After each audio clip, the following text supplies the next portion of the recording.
Assalamu alaikum students.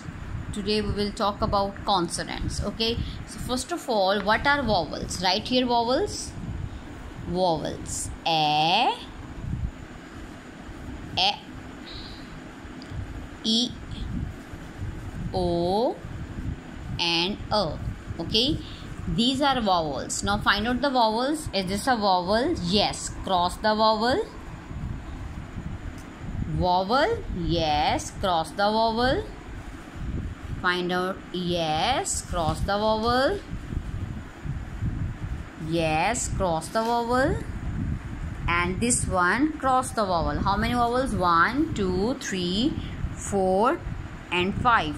Now these are vowels, but the rest of all the letters are consonants. ठीक है, जितने भी vowels के अलावा लेटर होते हैं वो क्या होते हैं? consonants. जैसे कि ब vowel है नहीं, तो ये क्या है? consonant. ख vowel है no, so what is this? This is consonant.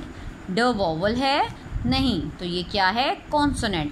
अब आप इन सारे कॉन्सोनेंट्स में रेड कलर करेंगे और बताइए, याद रखिएगा कॉन्सोनेंट्स क्या होते हैं, और इसकी तस्वीर और वीडियो मुझे व्हाट्सएप करें.